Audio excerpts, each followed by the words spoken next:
देखो, नया topic start करते हैं आज। Sale of goods on return और अप्रूवल बेसिस। बहुत ही छोटा सा बेसिक टॉपिक है। मैं ऐसा बोलूंगा, आप लोग है ना, आजकल अपना पर्सनल लाइफ में सबसे ज्यादा इसी कंसेप्ट का यूज करता है। आप में से ऐसा कोई शायद ही होगा जो ऑनलाइन शॉपिंग नहीं करता है। कुछ ना कुछ ऑनलाइन शॉपिंग आप करते हो। और जब आप ऑनलाइन शॉपिंग करते हो ना, तो उसके अंदर सबसे पहले एक चीज देखते हो, क्या रिटर्न पॉलिसी है, क्या पसंद नहीं आया तो क्या हम लोग रिटर्न कर सकता है क्या। राइट। आप दो तरह का शॉपिंग पसंद करता है। एक होता है रिच क्लास, उन लोग जाता है, पसंद आया, एमआरपी भी नहीं देखेगा, दे दो। घर लाया और पता चला कि उसके अंदर में थोड़ा सा साइज इशू या फिर कुछ है, तो इतने रिचर को वो भी फर्क नहीं पड़ रहा, कोई बात नहीं, आगे आ गया, नया लेके आ जाएगा। और एक सेकंड कैटेगरी ऑफ बायर होता है, वो बहुत सोच समझ के बाइंग करता है। वो जहां से भी खरीदता है ना, उसके मन में एक डर होता है, ये प्रोडक्ट नहीं चला तो, ये प्रोडक्ट घर पे पसंद नहीं आया तो, हम एक कपड़ा खरीद के लेके जा रहा है, मम्मी पापा को पसंद नहीं आया तो आप जहां से भी खरीदते ना, तो आपके मन में एक ऐसा लगता है, काश मेरे को एक ऑप्शन दे दो कि हम घर तक लेके जाए, पसंद आएगा तो हम रख लेगा, वरना हम रिटर्न कर देगा। एंड आजकल ऑनलाइन शॉपिंग वही तो है। आप चाहे अमेजॉन, फ्लिपकार्ट, नायका, कहीं से भी परचेज करो, वहां पे रिटर्न पॉलिसी होता है ना। आप बाई कर लो, पसंद नहीं आया तो 7 डेज में रिटर्न कर देना। कहीं कहीं 3 डेज होता है, कहीं 5 डेज होता है, कहीं 10 डेज होता है, depends upon the product to product. But ऐसा होता है ना। अब इस सिनेरियो में भी तो ये फ्लिपकार्ट, अमेजॉन, नायका, इन लोग भी तो अकाउंटिंग करता होगा ना।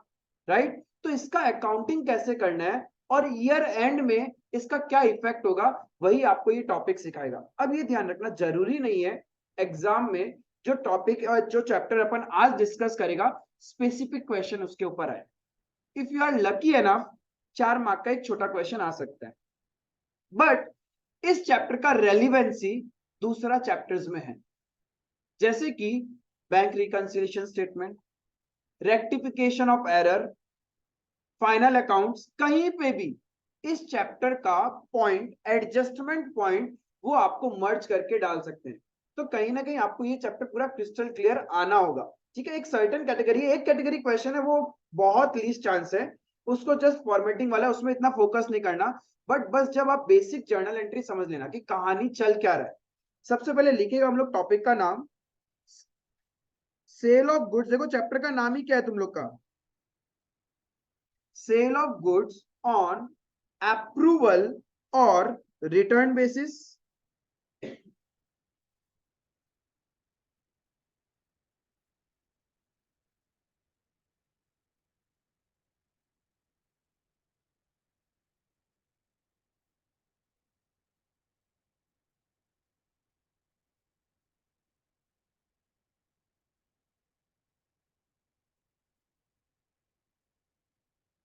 सर आप जो बोले बीआरएस में तो इसका एडजस्टमेंट होता है बीआरएस में, तो कितना अरे सेल्स कैंसलेशन का चेक आ गया था, फिर वो चेक कोई काम का नहीं है। बहुत हायर लेवल पे जाके इस कंसेप्ट से पॉइंट डाल सकता है, अभी तक तो डाला नहीं है बट डाल सकता है, बना सकता है। बट ये ध्यान रखना, final account, rectification of errors, इसमें तो एडजस्टमेंट इससे रिलेटेड रहेगा ही रहेगा। तो ये कंसेप्ट आपको एकदम क्रिस्टल क्लियर आना चाहिए। एंड कोई भी चैप्टर आप अकाउंट्स का पढ़ो, ये मानो ही मत कि वो चैप्टर है, ये मानो ये प्रैक्टिकल सिनेरियो है। तुम्हारे बिजनेस में तुम लोग क्या करेगा यदि इस सिनेरियो में फंस गया, या फिर ऐसा सिनेरियो तुम्हारे बिजनेस में हुआ, तुम अपने बिजनेस में क्या अकाउंटिंग करेगा। क्लियर है, ये जानना बहुत जरूरी है। उस पॉइंट ऑफ व्यू से पढ़ेगा तो कभी भी अकाउंट्स तुमको टफ नहीं लगेगा, तुम हर सिनेरियो को समझ पाएगा। लेकिन तुम समझेगा ये पार्ट ऑफ द सिलेबस, एक चैप्टर है, पढ़ के जाना है, इसमें से मार्क्स उठाना है, एक पॉइंट के बाद भूल जाएगा। क्लियर है, तो क्रिस्टल क्लियर चलना है अपने को। अब देखो चैप्टर का नाम है सेल ऑन अप्रूवल और रिटर्न बेसिस। सेल ऑफ, सबसे पहले गुड्स। ठीक है, they are not talking about fixed assets. Goods का मतलब क्या होता है, जिसमें हम लोग डील करते हैं। जैसे कि सपोज एक इलेक्ट्रॉनिक का दुकान है, उसके लिए गुड्स क्या होगा, इलेक्ट्रॉनिक आइटम्स। मेडिसिन वाले के लिए मेडिसिन, रेडीमेड क्लोथ्स वाले के लिए क्लोथ, कार वाले के लिए कार, गाड़ी गुड्स होगा। राइट, गुड्स बेच रहा है ऑन अप्रूवल और रिटर्न बेसिस, यानी हम लोग गुड्स सेल कर रहा है अप्रूवल या रिटर्न, यानी एक ऑप्शन है। जैसे कि आप अपने जान पहचान की दुकान में जाता है, सपोज आपका कोई रिलेटिव है, उसका रेडीमेड का शॉप है, आप ऐसे ही चला गया, एक दिन घूमते घूमते घुस गया उनके यहाँ पे, ऐसे कलेक्शन देख रहा था, एक दो चीज पसंद आ गया। अब रिलेटिव आपके आंखों में और देखता है कि पसंद तो तुमको आया हुआ है, लेकिन कहीं ना कहीं तुमको डर भी है कि घर पे मम्मी पापा मारेगा, लेके चला गया पसंद नहीं आया तो। तब फिर रिलेटिव को लगता है कि तुमको पसंद तो है, बट तुम कहीं ना कहीं डर रहा है। या तो तुम खुद बोलता है रिलेटिव को कि अंकल हम ये लेके चला जाता है, पसंद आएगा तो हम रख लेगा, ठीक है। या फिर तुम्हारा रिलेटिव सामने से बोल देता है बेटा एक काम करो, ले जाओ घर पे मम्मी पापा को दिखा देना, पसंद आएगा तो हमको बता देना कि तुम रख रहा है इसको, वरना क्या करना, नेक्स्ट डे आके मुझे रिटर्न कर देना। ऐसा बहुत सा दुकानों में होता है या नहीं होता है? जब आप अपनी किसी नोन की शॉप में जाते तो ऐसा टर्म्स तो चलता है ना, कि हम गए और उनको बोला कि हम लेके जा रहे हैं, पसंद आएगा तो हम आपको बोल देगा, वरना हम आपको रिटर्न करके चला जाएगा। राइट, क्लियर है? तो अब देखो, जब आपने ऐसा कोई ट्रांजेक्शन किया, आपकी दुकान में ऐसा कुछ हुआ, आया नोन, वो गुड्स लेके चला गया, राइट, कहीं ना कहीं उसका रिकॉर्ड आपको मेंटेन करना पड़ेगा ना। आप शॉपिंग करते हो मॉल्स में, जब आप क्लोथ परचेज करते हो ना, कभी कभी कुछ कपड़े आपके फिटिंग के नहीं होते, तब आप उसका अल्ट्रेशन करवाते हो, राइट। मॉल वाला जो स्टोर है वो खुद ही अल्ट्रेशन करके देता है नॉर्मली, तो आप उसके अल्ट्रेशन स्टोर में जाते हैं और उनको बोलते हैं कि भैया ये जींस थोड़ा सा नीचे से अल्टर कर दो या फिर नैरो कर दो, कुछ भी कर दो। आप उसको अल्ट्रेशन करने के लिए देते हैं, उसके लिए वो पैसा तो नहीं लेता, लेकिन आपको एक रिसिप्ट देता है कि ये प्रोडक्ट कोड है या फिर ये कस्टमर का नाम है, ये क्वांटिटी वो मुझे ऑल्टर करने के लिए देके गया है। उस रिसिप्ट के बेसिस पे जब वो अल्टरेशन हो जाता है, नेक्स्ट डे आप जाते हो या 2 दिन बाद जाते हो एंड कलेक्ट कर लेते हो ना, राइट। अब जब आप अपने रिलेटिव के स्टोर से सामान लेके आए हो, आपको नहीं लगता रिलेटिव को भी इसका एक रिकॉर्ड मेंटेन करना चाहिए कि मैंने अपने इस भतीजे को या फिर इस कजिन को ये प्रोडक्ट दिया हुआ है? वरना एज ए बिजनेसमैन क्या आपको याद रहेगा क्या? बिजनेस में ऐसा चांसेस होता है कि हम भूल भी सकते हैं, बिकॉज हमारे बिजनेस में बहुत सारे कस्टमर आते हैं और जाते हैं। एक दिन में हम इतना प्रोडक्ट सेल कर रहे हैं, क्या पता मेरे दिमाग से स्किप हो जाए कि मैंने अपने रिलेटिव को एक गुड्स दिया था और उससे पूछना था कि पसंद है या नहीं है। ऐसा प्रोबेबिलिटी है ना। तो मैं दो चीज कर सकता हूँ, मैं क्या बोलूंगा, एक काम करो, तुम आए मेरे दुकान में, मैंने एक स्लिप बना दिया और तुम्हारा नाम लिख दिया सपोज ए, और लिख दिया कि तुम एक जींस लेके गए और ऐसे लिख के साइन करके दे दिया। यदि तुमको पसंद होगा तो तुम हमको फोन करके बोल देगा, और जब तुम हमको फोन करके बोलेगा, हम इसको क्या करेगा, इसका बिल बना देगा तुम्हारे नाम का। और यदि पसंद नहीं हुआ तो तुम आके रिटर्न करेगा ना। रिटर्न करेगा तो तुम डायरेक्ट ऐसी गुड्स थोड़ी दे देगा हमको, तुमको ये स्लिप भी अपने साथ लेके आना पड़ेगा। जरूरी थोड़ी एनी टाइम हम गुड्स में रहे। यदि मेरे बिहाफ में मेरा कोई स्टाफ है, मेरा कोई अकाउंटेंट है, वो भी हो सकता है ना। तो उसको कैसे पता चलेगा कि आप ये जो गुड्स ला रहे हो ये सेल्स रिटर्न नहीं है, नॉर्मल रिटर्न है? क्लियर? तो एक स्लिप चाहिए ना। बट ये slip is not a proper way of accounting, because slip misplace हो जाता है।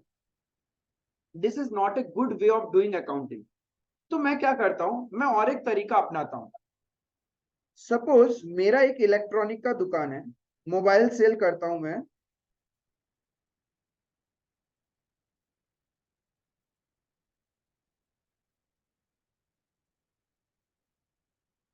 V3 मोबाइल्स बोल्स की, ठीक है, मेरा दुकान है। रोशनी आया मेरे पास में, ऐसे घूमते फिरते आया, इसको फोन तो लेना था, ठीक है, इसका एक सर्टेन दिमाग में बजट भी था। रोशनी को मैंने फोन दिखाया, एक फोन दिखाया मैंने उसको, आईफोन। रोशनी टेंशन में, पसंद तो बहुत है, लेना तो है, बट पापा का बजट भी तो एक। हमारे रोशनी टेंशन मत लो, तुम्हारे लिए हम सही रेट लगा देगा, लेके जाओ घर पे दिखाओ, तुमको समझ में आएगा तो तुम हमको बता देना, वरना रिटर्न कर देना, राइट। रोशनी ने बोला ओके ठीक है भैया मैं लेके जाती हूँ, क्योंकि रोशनी को तो पसंद है, बस घर पे अप्रूवल करना है। और घर पे ऐसे ही जाके बोल दिया कि पापा 80,000 का फोन है, मरे ही नहीं दिलाएंगे। लेकिन घर जाके फीचर्स दिखाएगा, थोड़ा सा दिखाएगा शॉप, देखो पापा इसका कैमरा क्वालिटी हैंग नहीं करता, कितना कुछ है इसके अंदर, सिक्योर्ड है, फलाना ढिमका करके, तो माइट भी मान जाए।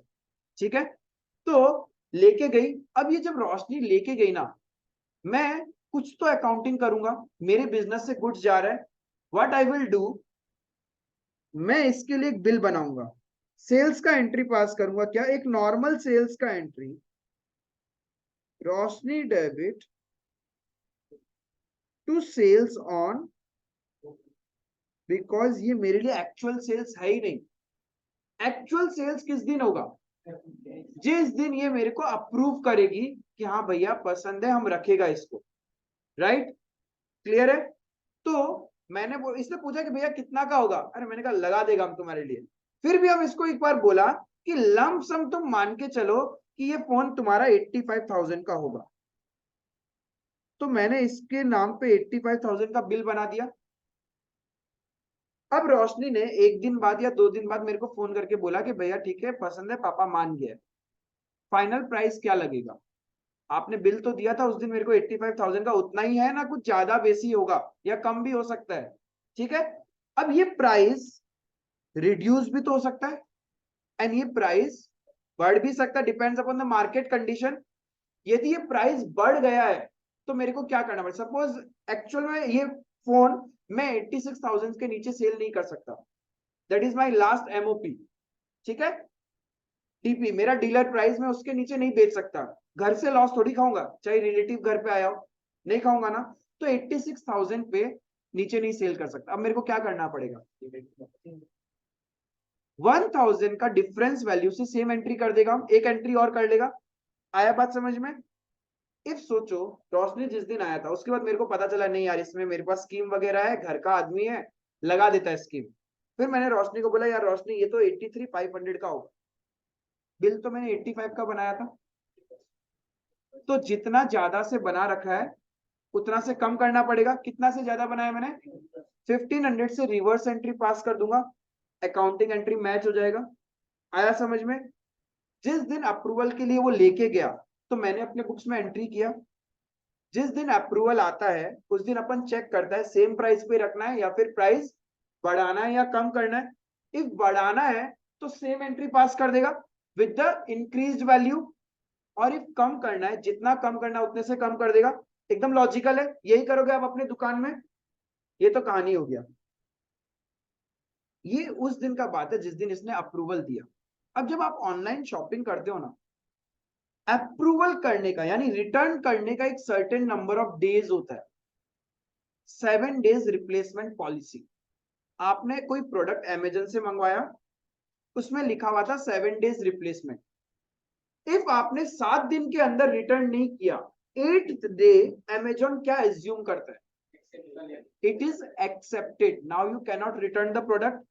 यानी जब तक अप्रूवल पीरियड था तब तक अमेजन उसको सेल मानता है क्या? एक्चुअल नहीं मानता ना। लेकिन once the approval period expires उस दिन क्या करना पड़ेगा?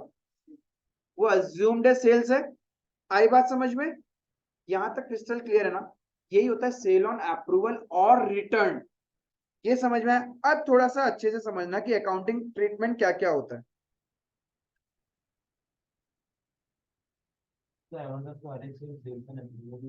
हाँ, सारा सेल्स उनका सेल ऑन अप्रूवल ही होता है। लेकिन कुछ कुछ प्रोडक्ट में ऐसा होता है कि रिटर्न पॉलिसी नहीं होता है, तो वो इमीडिएट उसको सेल ही मानता है। लेकिन बाकी सारा प्रोडक्ट में उनका सेल ऑन अप्रूवल चलता है। ठीक है, अब देखो सपोज ये है अपना financial year, books of accounts कब क्लोज करते हैं हम? 31 मार्च को। यहां मेरा बुक्स ऑफ अकाउंट्स क्लोज होता है।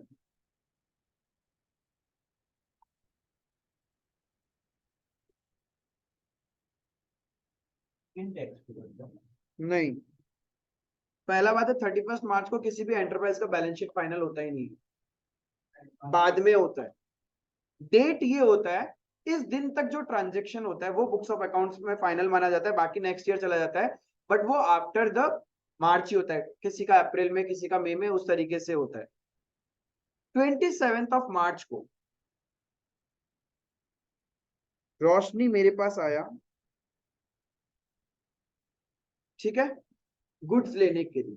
सपोज अब मेरा दुकान है रेडीमेड गारमेंट्स का, ठीक है, वो आया और मेरे से 5 जींस खरीद लिया, ठीक है, लेकिन बोला भैया हम घर लेके जा रहे हैं, इसमें से हमको एक छोटा बहन को देना है, एक बड़ा बहन को देना है, और बाकी हम दिखाएगा, उन लोग को पसंद में आएगा तो हम रखेगा, वरना हम रिटर्न कर देगा। हम बोला ठीक है रोशनी, एक काम करना, 1 हफ्ते के अंदर मेरे को बता देना, 1 वीक के अंदर मेरे को इंटीमेट कर देना। इफ तुम 1 वीक के अंदर इंटीमेट नहीं किया तो हम क्या मानेगा कि तुम सारा का सारा 5 जींस रख चुका है, उसके बाद हम रिटर्न नहीं लेगा। जेन्युइन ट्रांजेक्शन था। तो मैंने सेल कब किया इसको, पीरियड, इसका अप्रूवल पीरियड कब एक्सपायर होगा, डेट बोलो। Net financial year. हाँ तो डेट तो बोलो, जाने दो, कैलेंडर रुकेगा थोड़ी ना।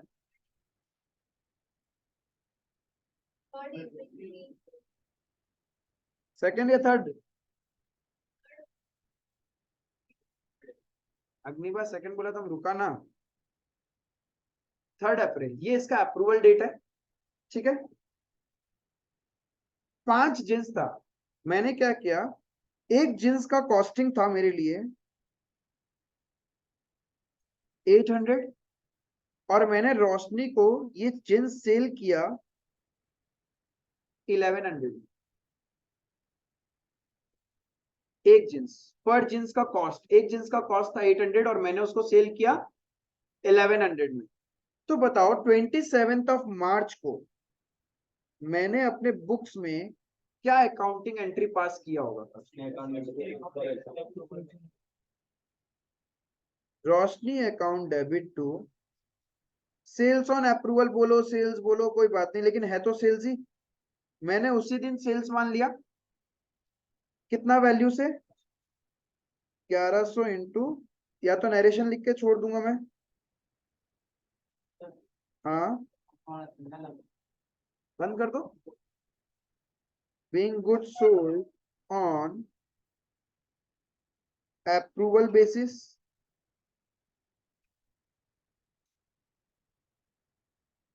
$5500। इस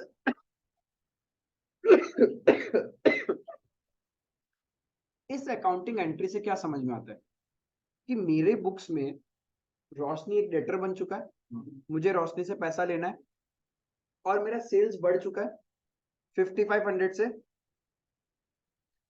रोशनी ने क्या किया, 31 मार्च तक मेरे को कोई फोन नहीं किया।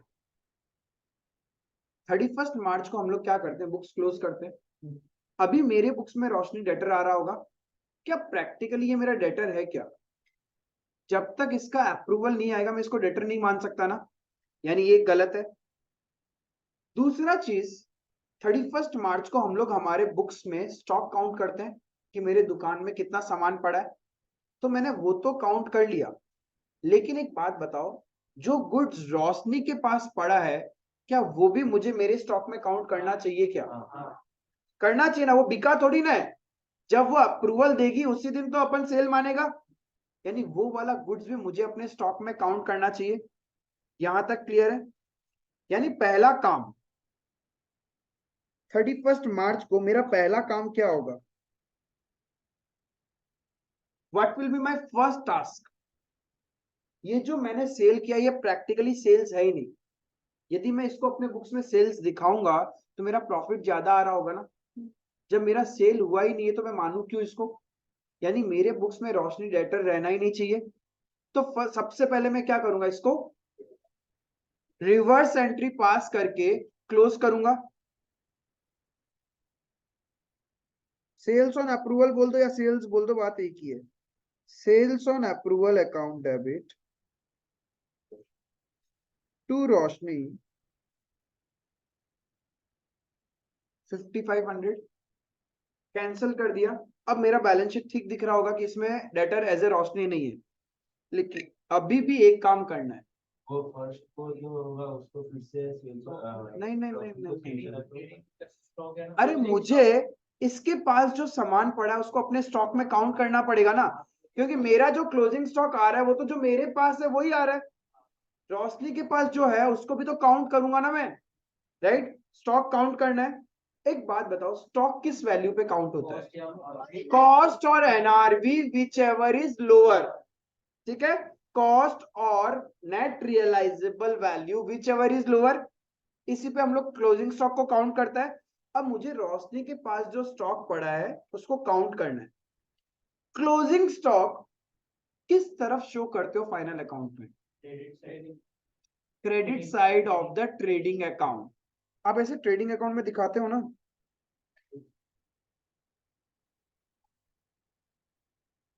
भाई ऐसा आता है ना? इसका मतलब आपने क्या एंट्री पास किया? Closing stock account debit to trading account, तब जाके ट्रेडिंग अकाउंट के क्रेडिट में आया है बाय क्लोजिंग स्टॉक।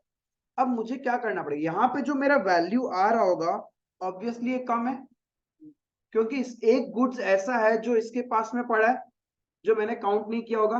यानी मुझे अपना closing stock, in short trading account का क्रेडिट साइड बढ़ाना है। मतलब मुझे ट्रेडिंग अकाउंट का क्रेडिट साइड बढ़ाने के लिए जर्नल एंट्री में क्या करना पड़ेगा? ट्रेडिंग अकाउंट को क्रेडिट करना पड़ेगा। कितने वैल्यू से? यस, ये ध्यान रखना, यहीं पे एग्जाम में मिस्टेक होता है। आप लोग को दो ही चीज करना होता है ईयर एंड में। जो भी गुड्स जिसका अप्रूवल आना पेंडिंग है, जिसका अप्रूवल आना पेंडिंग है, उससे रिलेटेड सेल्स का एंट्री कैंसिल कर दो। डेटर गया, सेल्स गया। सेकेंडली क्या करना है, वो स्टॉक अपने स्टॉक में काउंट करना पड़ेगा। किस वैल्यू पे काउंट करेंगे?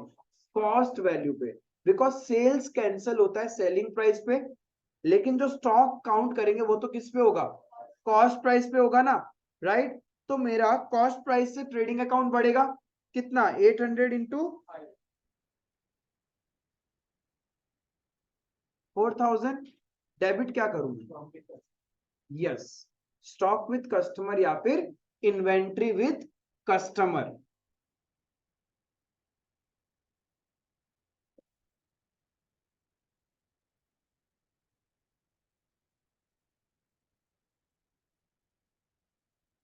समझ में आया? This is the concept of sale on approval और रिटर्न बेसिस।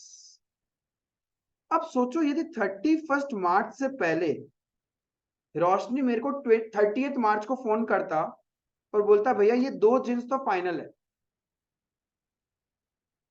यहां पे ये कॉल करके 30 तारीख को मुझे कॉल करके बोले भैया छोटा बहन और बड़ा बहन के लिए जो हम जींस लाया था ना वो तो फाइनल है। वो उन लोग को समझ में आ गया, हमारा वाला हम देखता है, ये दो जींस समझ में आ गया। यानी इस दो जींस का कोई एडजस्टमेंट आपको 31 मार्च को करना है क्या? सेल तो पहले ही कर चुके, एक ही बात है। तो कुछ नहीं करना, पहले हमने 5 जींस का सेल्स दिखाया था, दो वाला उसने एक्सेप्ट कर लिया, तो फिर से सेल्स का एंट्री थोड़ी पास करना है। सेल्स का एंट्री तो पास हुआ वही है। 31 मार्च को क्या करना है? 3 यूनिट्स का जो सेल था उसको रिवर्स करेगा, और उस 3 यूनिट्स को हम लोग क्या करेगा? क्लोजिंग स्टॉक में काउंट करेगा। Is it clear? हाँ, तीन तीन जींस का कैंसल एंट्री भी होगा सेल्स का, और प्लस उस 3 जींस को हम लोग हमारे स्टॉक में भी काउंट करेगा। तो स्टॉक में काउंट करेगा तो एंट्री क्या होगा? Inventory with customer account debit to trading account 2400। समझ में आया? यही है concept of sale on approval basis. यही जब आपको उसमें मिलता है ना रेक्टिफिकेशन ऑफ एरर, हलवा का तरह करने लगता है कि करना क्या है। सिंपल सा लॉजिक है, फिर से बता रहा हूं कि sale on approval, sale on approval पे जब भी कोई गुड्स होता है और अप्रूवल पीरियड एक्सपायर नहीं हुआ है, तो ईयर एंड में आपको दो चीज करना है। पहला चीज क्या है? सेल्स को कैंसिल करना है। सेल्स कैंसिल किस वैल्यू से होगा? सेलिंग प्राइस से। सेल तो सेलिंग प्राइस से ही कैंसिल होगा जितने से बिल बनाया था। फिर सेकेंडली क्या करना है? स्टॉक में काउंट करना है, किस वैल्यू से काउंट करोगे? कॉस्ट प्राइस से, ठीक है। कॉस्ट और NRV whichever is lower, यानी कॉस्ट प्राइस में हम लोग स्टॉक में काउंट करेगा। स्टॉक में जिस दिन काउंट करोगे तो जर्नल एंट्री क्या होगा?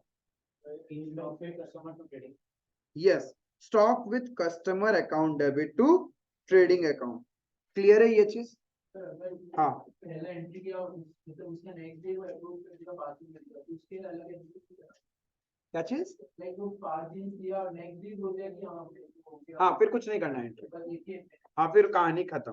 300 में अप्रूवल और सीज में डिफरेंस थी नहीं, दोनों का मतलब ही सेल्स ही है, बस हम दो डिफरेंट लेजर इसलिए बना रहा है, एक तो इमीडिएटली उसमें कुछ रिटर्न आएगा नहीं, और एक ये इसलिए बनाया ताकि इसमें चांसेस है कि हम लोग को ये कैंसिल करना पड़े।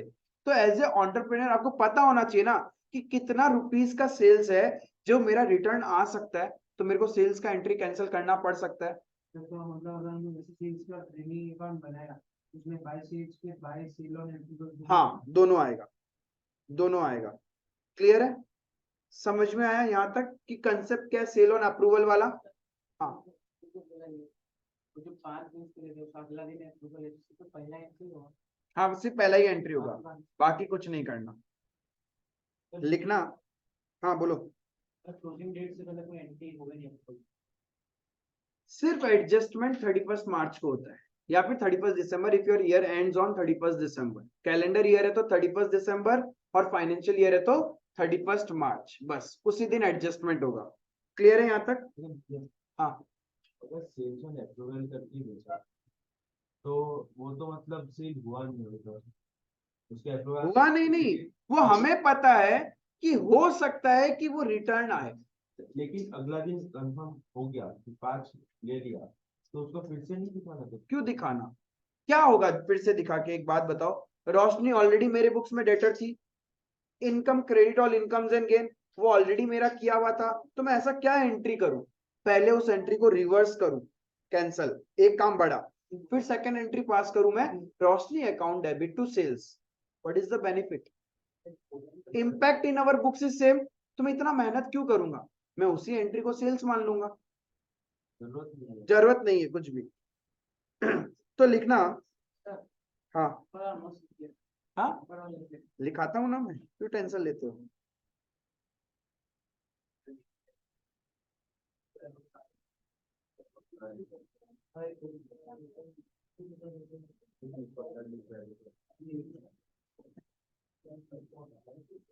अच्छा देखो, कब कब क्या क्या एंट्री तुम लोग करते हो।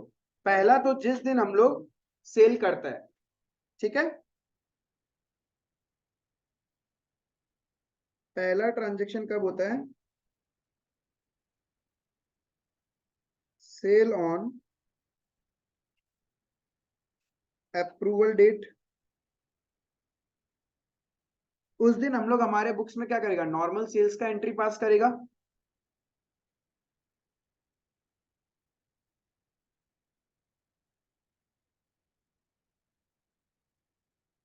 Customer account debit to sales account, और कुछ लोग इसको टू सेल्स नहीं लिख के क्या लिखते हैं? To sales on. सेल्स भी लिख सकते हैं। हाँ, लिख सकता है, बस नरेशन में लिख दो। हाँ, सिर्फ नरेशन में लिख देगा being good sold on approval basis. Sale on approval जो होता है आपका सेल्स अकाउंट मेंटेन रहेगा, उसमें नहीं जाएगा। हाँ, सेल्स में जाएगा, ये अंडर द हेड सेल्स ही क्रिएट होगा तुम्हारा। तो वो तो और पहले तो लिखे होता है, बस क्रेडिट से होगा ना, क्रेडिट से होगा। क्या चीज? अरे दोनों में से कुछ भी एक चीज लिख देना, दोनों का मीनिंग एक ही है, या तो कोई ये लिखो या फिर ये लिखो। Being goods sold on approval basis। अब इसको रिकॉर्ड किस वैल्यू पे करेंगे?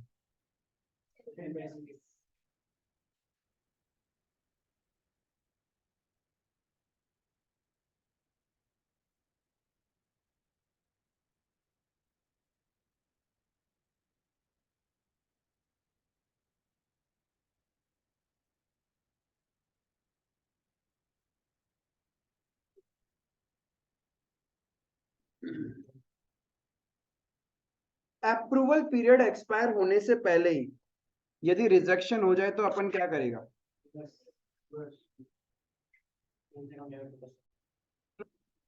क्या करेंगे अपन रिजेक्शन वाले दिन? सेल्स टू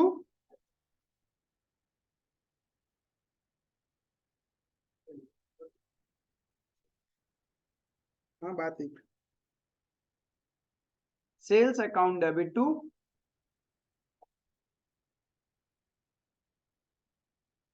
कस्टमर अकाउंट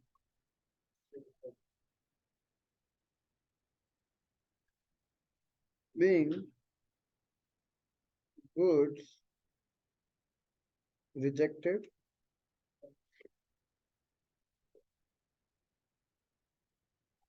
ये भी किस वैल्यू पे होगा? सेलिंग प्राइस पे।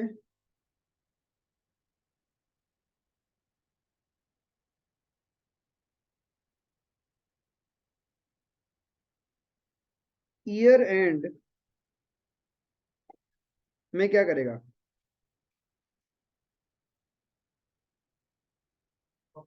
Approval period did not expired, यानी वो अगले साल में भी रिटर्न कर सकता है, कुछ दिन बाकी है।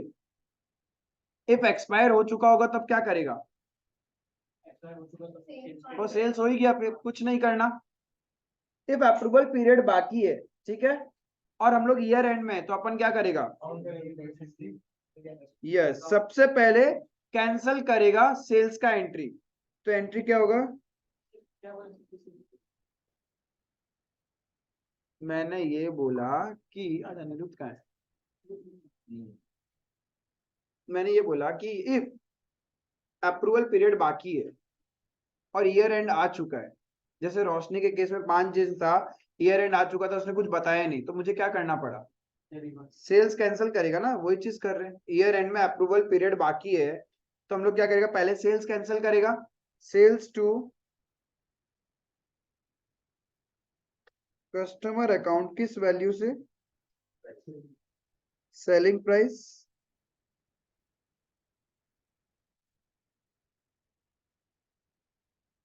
being entry cancelled or reversed,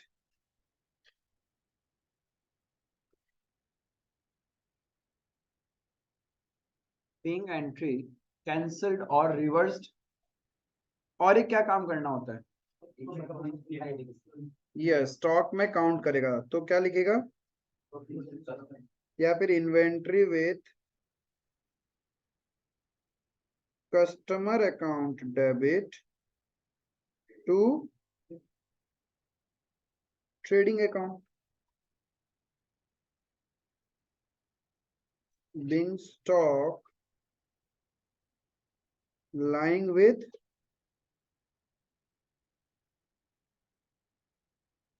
customer. ये किस वैल्यू पे होगा? Cost price, normally cost price.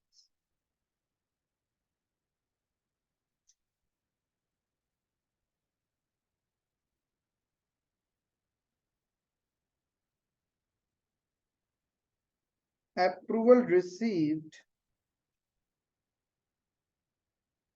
After year and,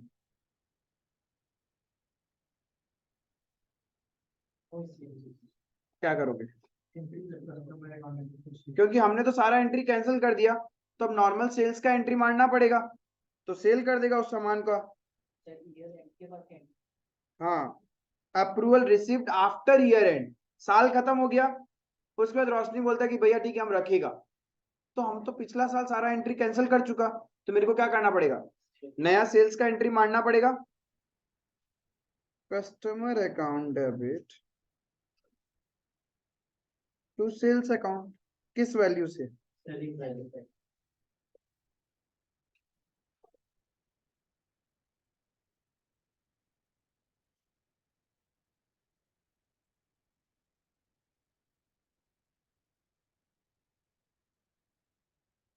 being approval received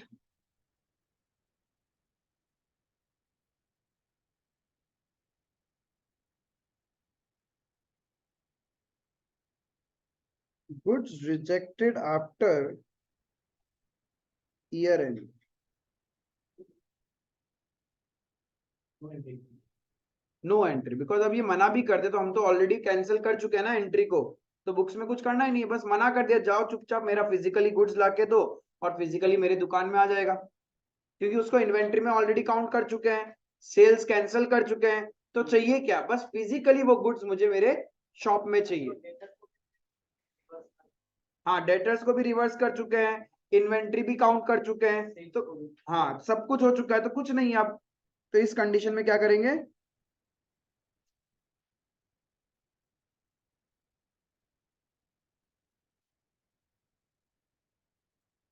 इससे इजी चैप्टर हो सकता है क्या, यही चैप्टर था, बस इसमें कभी कभी लेजर अकाउंट बनाना है कस्टमर का, सेल ऑन अप्रूवल का, और या फिर नॉर्मल जर्नल एंट्री पास करना है, ईयर एंड में क्या होगा। 95% केस में यदि इस चैप्टर से स्पेसिफिक क्वेश्चन आया तो बस वो ईयर एंड का एडजस्टमेंट एंट्री, 2 एंट्री पास करोगे उसका 4 मार्क मिल जाएगा। खुश हो जाओ, अरे जो चीज मैट में है कुछ भी आ सकता है, हाँ प्रोबेबिलिटी कम है, बट कहीं ना कहीं इसको एडजस्ट कर देते हैं इंस्टीट्यूट, कभी फाइनल अकाउंट में, कभी रेक्टिफिकेशन का स्पेसिफिक क्वेश्चन, तो चांसेस तो बनता है, ठीक है। अरे 4 नहीं तो 2 तो उठेगा ही उठेगा, कम से कम आप रेक्टिफिकेशन ऑफ एरर ठीक करके आओगे, या फाइनल अकाउंट में ट्रीटमेंट ठीक करके आओगे, कहीं तो ठीक करके आओगे इस नॉलेज से। हाँ कैसे, अरे क्वेश्चन स्पेसिफिक इस पे आएगा तब तो पूरा बनाएंगे, इसका कंसेप्ट किसी और चैप्टर में आया तब तो उतना ही उठा पाओगे हम लोग। अब देखो इलस्ट्रेशन नंबर 1 देखते हैं, CE sent goods to his customer on sale or return basis. The following transaction took place during 2019. उसने क्या किया, 15 सितंबर को कस्टमर को गुड्स भेजा था सेल ऑन रिटर्न बेसिस पे एट कॉस्ट प्लस 33 1/3%, मतलब कॉस्ट प्लस प्रॉफिट है, ये क्या है आपका, पहले मेरे को इसका कॉस्ट निकाल के बताओ कैसे निकालता है, निकाल के बताओ। 7 बाकी लोग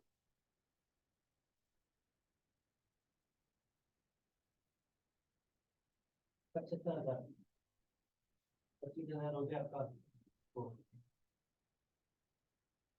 अब जिसको नहीं आता वो पूछ भी नहीं रहा बेचारा,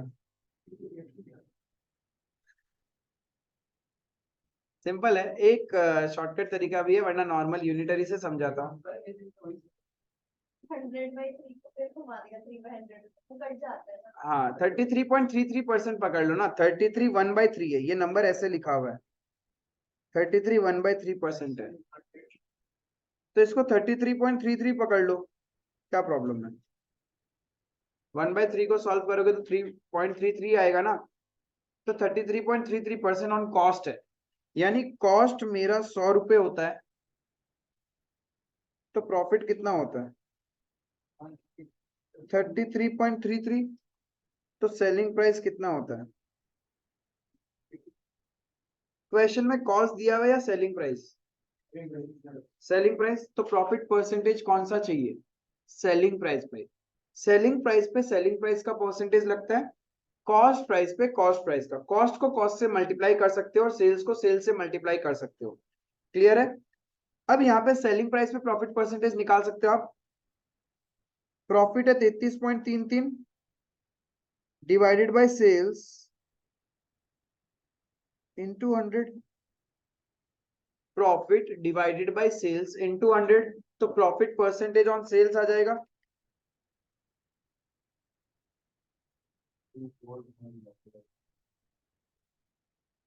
24.999, मतलब 25%, तो 25% ऑन सेल्स है, तो 1 लाख का 25% कितना होगा, 25,000 रुपए प्रॉफिट एंड 75,000 तुम्हारा कॉस्ट, क्लियर है।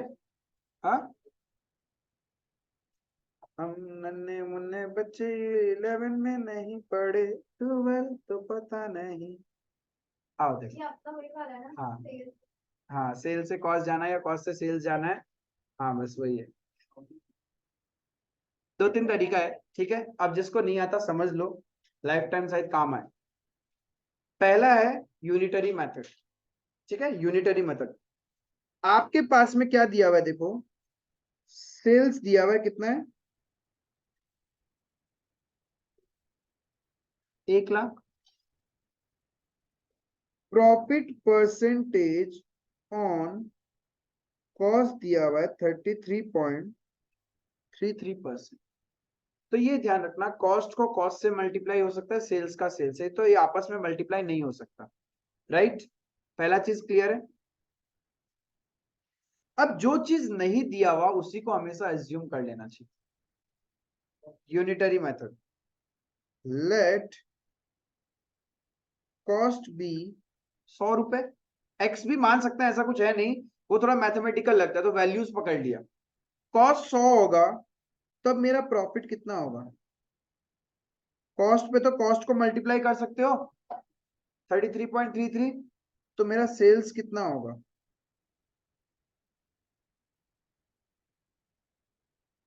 ठीक है। ये थोड़ा सा लेंदी रहेगा, बट ये लाइफ टाइम कभी भी फंसोगे तो इसको यूज कर सकते हो। नाउ व्हेन सेल इज 133.33, तो मेरा कॉस्ट कितना होता है, इफ मेरा सेल्स 1,00,000 है तो कॉस्ट कितना होगा,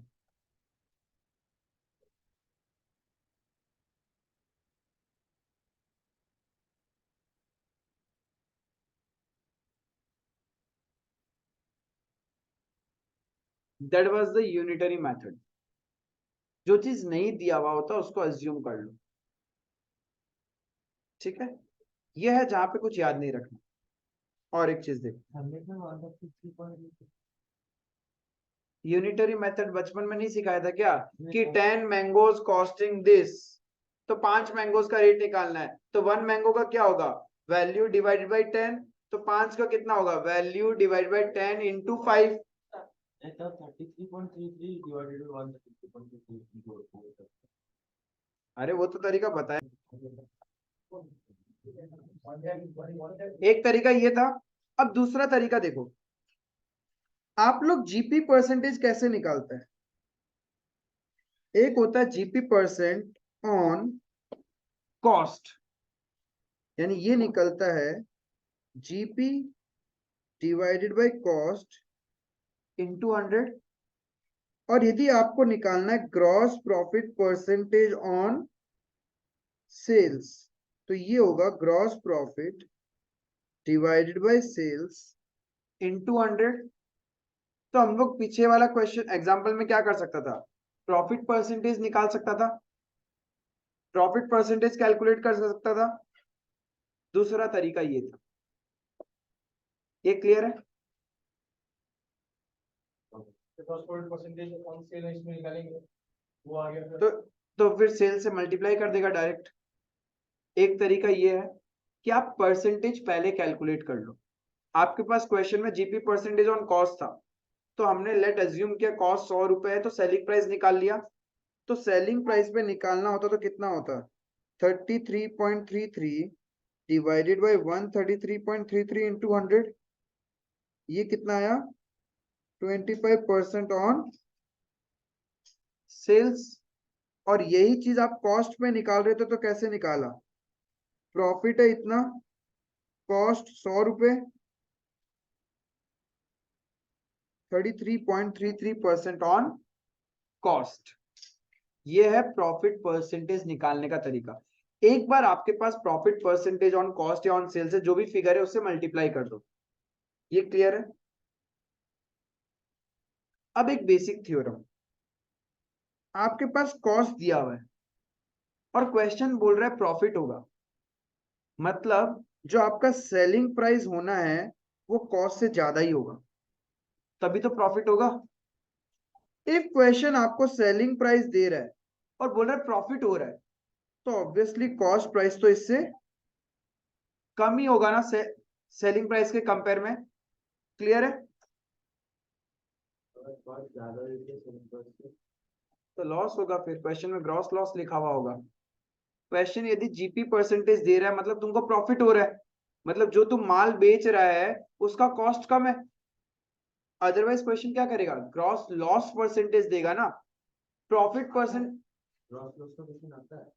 अरे वो तो रिवर्स से उल्टा है, डिपेंड्स कि क्या आता है क्या नहीं। अपने को तो लॉजिक पकड़ के रखना है, क्या आता है क्या नहीं आता उससे फर्क नहीं पड़ता है। एक बार लॉजिक कनेक्ट कर लो कि सीख लो कि कैसे निकालता है, कहानी खत्म, कोई भी सिनेरियो आए।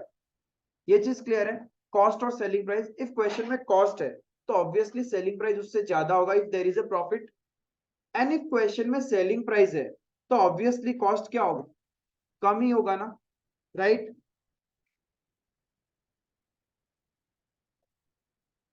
सपोज 100 रुपए कोई एक वैल्यू है एंड न्यूमरेटर कांस्टेंट होता है, मैं डिवाइडेड बाय 20 करूंगा तो क्या आएगा, 5। अब मुझे रिजल्टेंट आंसर इससे बड़ा चाहिए, रिजल्टेंट आंसर इससे बड़ा चाहिए तो मुझे क्या करना पड़ेगा,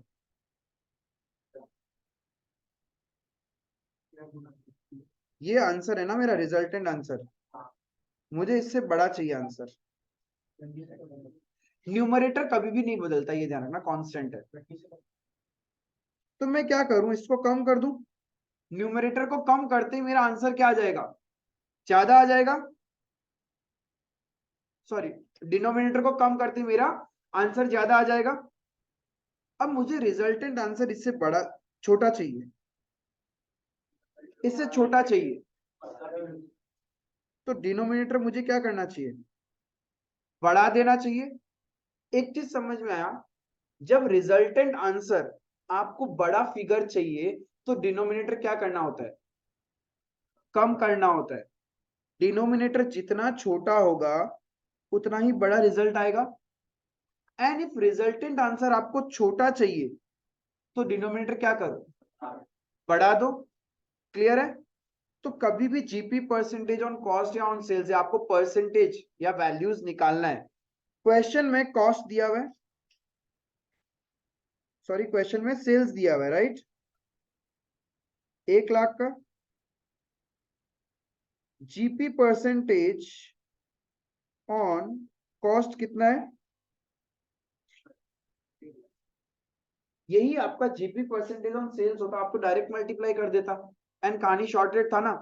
बट यहाँ पे डायरेक्ट मल्टीप्लाई हो नहीं सकता, रीजन ये कॉस्ट पे है और ये तो सेल्स और कॉस्ट का रिलेशन नहीं होता। अब देखो मुझे क्वेश्चन में सेल्स है, निकालना क्या है, कॉस्ट। तो रिजल्टेंट आंसर इससे बड़ा चाहिए या छोटा चाहिए, but my numerator is constant, 1 lakh तो कांस्टेंट है। रिजल्टेंट आंसर छोटा चाहिए तो डिनोमिनेटर में क्या करूं, बढ़ा दूं, मतलब हमेशा 100 प्लस रेट, प्लस कर दूंगा रेट को। हाँ, 100 से ज्यादा होने से मेरा क्या आएगा, रिजल्टेंट आंसर छोटा आएगा। तो अभी मैं सोचो ऐसे करूं तो इसको क्या लिखूंगा मैं, 1 lakh divided by 133.33 into 100, because वो तो परसेंटेज में था। तो ये कितना आया, 75,000। हाँ, क्योंकि मेरे को रिजल्टेंट आंसर क्या चाहिए, छोटा, तो मैंने डिनोमिनेटर क्या किया, बढ़ा दिया। डायरेक्ट रिलेशन नहीं है, इनवर्स रिलेशन है। अब यही चीज को मैं ऐसे लिखूं, कॉस्ट 75, जीपी परसेंटेज है 25% ऑन सेल्स, मुझे सेल्स निकालना है। अब बताओ सेल्स निकालोगे, प्रॉफिट हो रहा है तभी तो क्वेश्चन प्रॉफिट परसेंटेज बता रहा है, क्या ये दोनों आपस में मल्टीप्लाई हो सकता है क्या, एक है ऑन सेल्स और एक है कॉस्ट, मल्टीप्लाई नहीं हो सकता। तो क्या करना पड़ेगा, रिजल्टेंट आंसर तुम्हें क्या चाहिए, ज्यादा चाहिए ना, एंड डिनोमिनेटर बदल सकता है, न्यूमरेटर कांस्टेंट है, तो क्या करेगा, 100 माइनस रेट, डायरेक्ट ऐसे समझ लो यदि ये दिमाग में रखना है तो। और भी एक था ना कि कॉस्ट से सेल्स एक कदम आगे होता है, वो फ्रैक्शन वाला भी है ना, कि यदि अभी तुम्हारा हाँ 1/3 1/4 करके, वो भी एक है स्टोरी। बट ठीक है, इतना ही समझ लो, ज्यादा समझोगे तो कचर पचर करके आओगे। इतना परसेंटेज चाहिए था उसको, एक डाल दो 2% दिया और डबल डिवाइड कर। बहुत सारे लॉजिक है याद करने के। बट जब कहीं पे भी भटक गया तो यूनिटरी मेथड लगाना, हर जगह का आंसर निकल जाता है, क्योंकि यही सबसे पहले हम लोग बचपन में सीखते हैं, यूनिटरी मेथड एज्यूम करके। और उसके बाद तो मैंने बता ही दिया कि लॉजिक क्या है, कि कब आपको नीचे में प्लस करना और कब माइनस करना है। बस you have to focus, resultant answer आपको बड़ा चाहिए या फिर छोटा चाहिए। क्लियर है? बहुत आगे सीख लिया, जिस मेरा टॉपिक का काम ही नहीं था इसका, चलो सीख लिया तो आगे कहीं ना कहीं काम आएगा। आगे बढ़ता है क्वेश्चन में। 15 सितंबर को तुम लोगों ने सेल्स किया, तो जर्नल एंट्री क्या करोगे? Customer account debit to sales account 1 lakh रुपए से। फिर कस्टमर ने क्या किया, 20 अक्टूबर को रिटर्न कर दिया। Sales account debit to customer reverse entry हो जाएगा, रिटर्न का एंट्री हो जाएगा। 25 नवंबर को उसने लेटर ऑफ अप्रूवल भेज दिया 40,000 का, क्योंकि हम पहले ही एंट्री कर चुके होंगे तो फिर से एंट्री करना नहीं है। 31 दिसंबर को goods with customer awaiting approval, और हमारा बुक्स ऑफ अकाउंट्स भी क्लोज हो रहा है। ये रुपया का अभी भी मेरा कस्टमर के पास पड़ा है। एक एक करके एंट्री बताना, करते हैं चलो। 31 दिसंबर, ये बुक में क्वेश्चन तो पढ़ो, बुक बुक है ही नहीं। वो लगा नहीं। अरे एक तो निकालो दो के बीच में।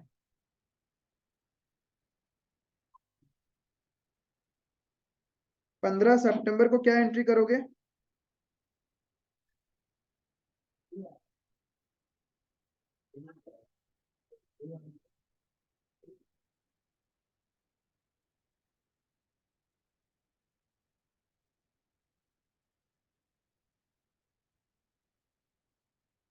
नरेशन लिख देना, being good sold on approval basis.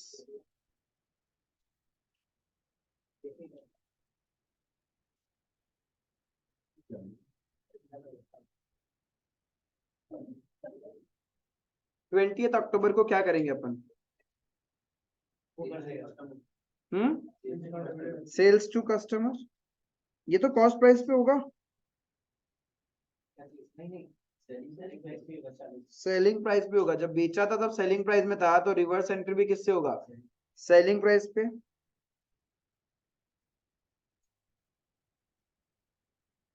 Narration लिखना रे। हाँ पहला वाला तो बीइंग गुड सोल्ड एप्लीकेशन। हाँ। कस्टमर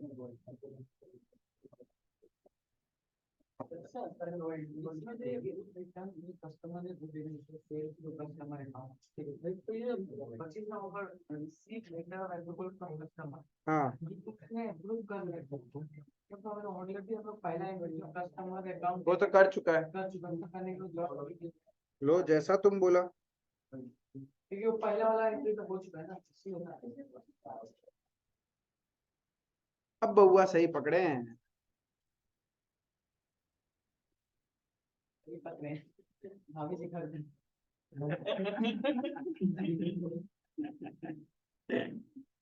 ये इसी बंदे ने क्या, तो गर्मी लग रही है। ये वो डायरेक्ट आवा गिरा, तुमको बोला में चला गया, तो ठंडा कितना लगेगा? हाँ मुझे तो पसीना आ गया।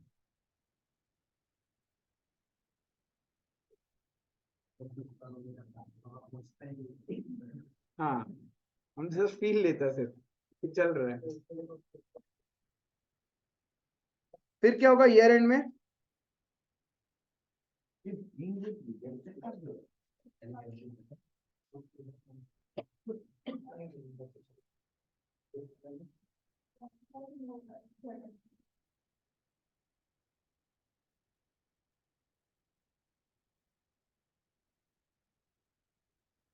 नरेशन क्या डालोगे? Yes, being goods sold on approval basis दूसरा वाला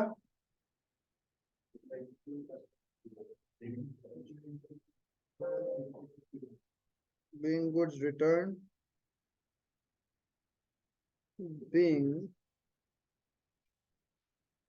entry reversed, और एक क्या करना पड़ेगा? Yes, inventory with customer account debit to trading account. ये किस वैल्यू पे होगा? सेलिंग प्राइस पे होगा ना? क्या होगा? कॉस्ट प्राइस पे होगा। और इसका कॉस्ट प्राइस सेल्स दिया हुआ है, कॉस्ट तो कम ही आएगा, तो क्या करेगा? कम लाने के लिए डिनोमिनेटर बढ़ा देगा। 20,000 डिवाइडेड बाय 133.33%। समझ में आया? 15,000।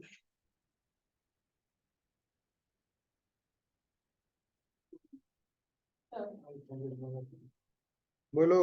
31 दिसंबर को जो गुड्स क्या होता है, गुड्स विद कस्टमर वेटिंग है, मतलब अभी तक अप्रूवल नहीं दिया, हाँ मतलब कि उसके साथ भी एक गुड हाँ मतलब कि वाला एंट्री सेम बताओ ये तो जब ये ईयर एंड होते तब अभी भी आप मतलब कि अप्रूवल नहीं देखिए एंट्री के हाँ, क्योंकि ये सेल मानेगा ही नहीं ना फिर हम लोग। चाहे मेरा गुड्स उसके पास पड़ा है बट मेरा सेल हुआ ही नहीं है। 31 मार्च को बना रहे 31 दिसंबर तक का बना रहे, इसलिए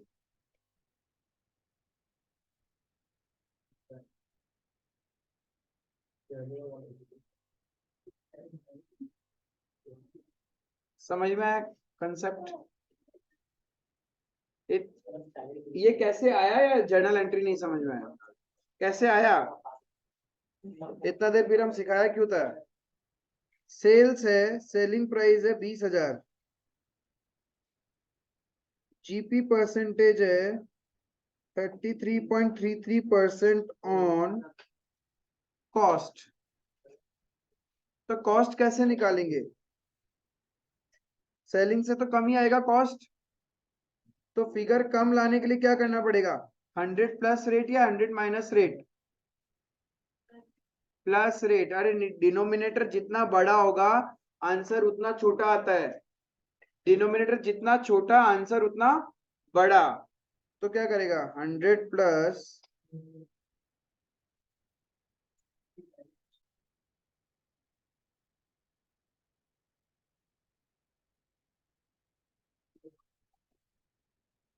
समझा? हेलो, देखो आपने क्या किया होगा। Amit runs an online store where in the goods are casually sold on sale on approval basis. बेचारा ऑनलाइन स्टोर चलाता है तो ऑप्शन तो देना पड़ेगा, पसंद आया तो रख लेना वरना रिटर्न कर देना। उसने क्या किया? 10 फरवरी को 10th फेब को गुड सेल किया है on approval basis 25% on cost. और क्वेश्चन में कॉस्ट दिया हुआ है, प्रॉफिट परसेंटेज भी कॉस्ट है तो डायरेक्ट मल्टीप्लाई हो सकता है। तो सेलिंग प्राइस कितना होगा?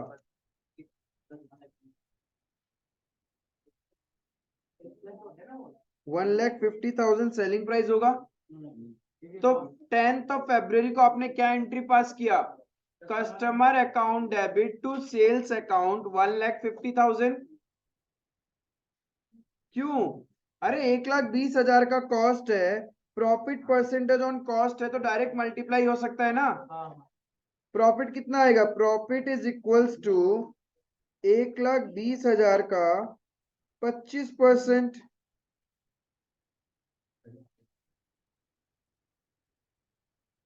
तो सेलिंग प्राइस क्या होगा? 1,50,000।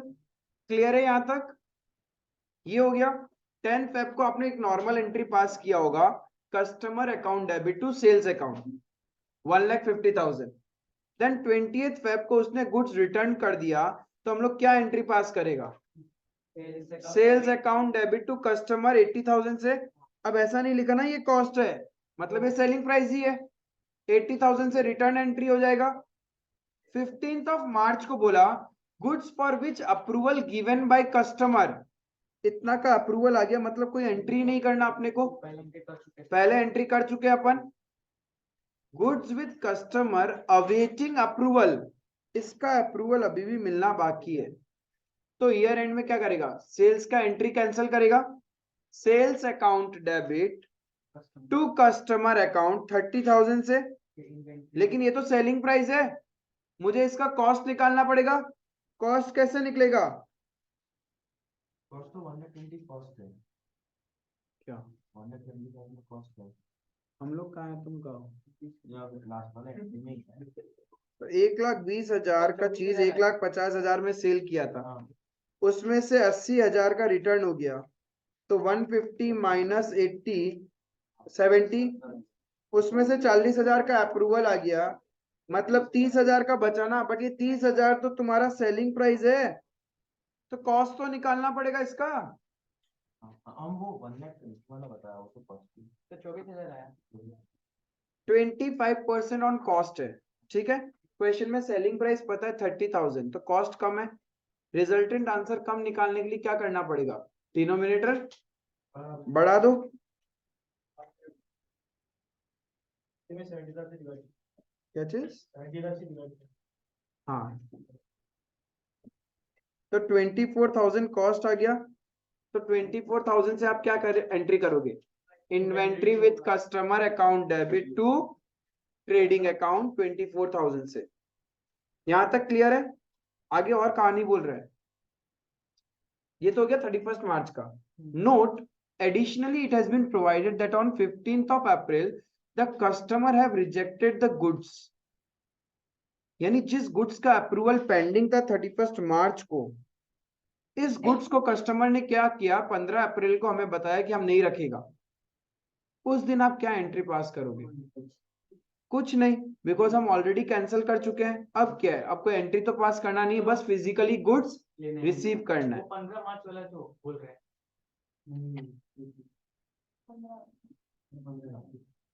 जो गुड्स 31 मार्च को कस्टमर के पास पड़ा था अप्रूवल के लिए, बोलता है उस टाइम तो हमने कैंसिल कर दिया, अब 15 अप्रैल को वो फोन करके बोल रहे हैं कि हम नहीं रखेगा। तो आप क्या अकाउंटिंग एंट्री करोगे? कुछ करना ही नहीं है, ऑलरेडी हम लोगों ने कैंसिल कर दिया है। क्लियर है? 3 मार्च से जो एंट्री 40,000 से ज्यादा अमाउंट, ज्यादा अमाउंट। तो फिर और एक एंट्री पास करता डिफरेंस वैल्यू के साथ। हाँ, डिफरेंस का।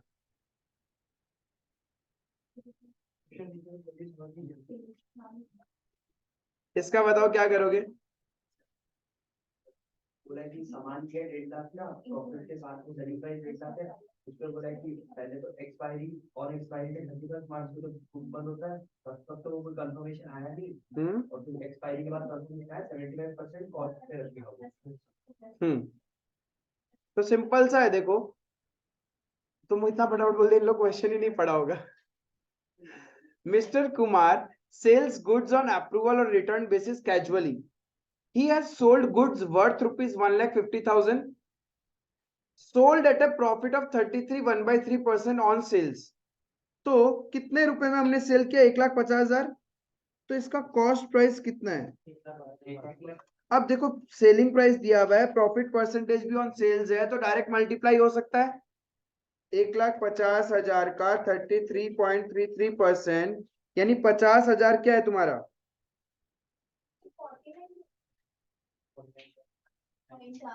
50,000 का प्रॉफिट हुआ ना।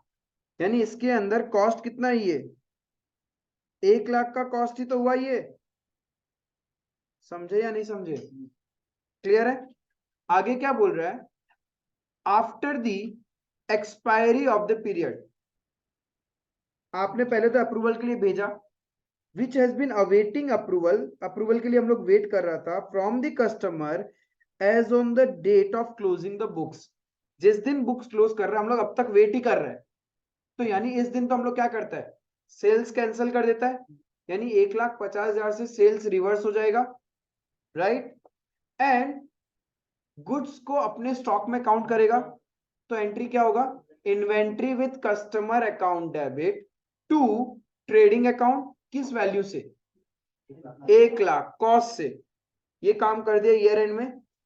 अब आगे देखो क्या बोल रहा है, after the expiry of the period the customer have accepted goods equivalent to 75% of the goods and the rest considered to be rejected.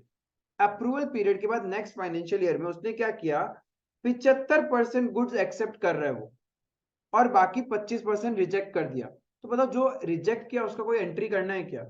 क्योंकि ऑलरेडी हम कैंसिल कर चुके हैं। लेकिन जो 75% एक्सेप्ट कर रहा है उसका फिर से सेल्स का एंट्री पास करना पड़ेगा ना। तो सेल्स का एंट्री क्या होगा? लेकिन वो तो एक्सपायरी डेट के बाद है। एक्सपायरी का मतलब है, वर्ड को पकड़ के मत बैठो। एक्सपायरी का मतलब है closing of the date, year end के बाद। ईयर एंड के बाद वो बोलता है कि 75% हम रखेगा और 25% नहीं रखेगा। तो ईयर एंड में तो हमने पूरा ही सेल्स कैंसिल कर लिया और पूरा स्टॉक को अपनी इन्वेंट्री में काउंट कर चुके हैं, राइट। तो अब बाद में जितना रिजेक्शन होता है उसका कोई एंट्री नहीं करना, बट जो अप्रूवल हुआ उसका एंट्री तो करना पड़ेगा ना, बिकॉज ईयर एंड में आप ऑलरेडी कैंसिल कर चुके हो।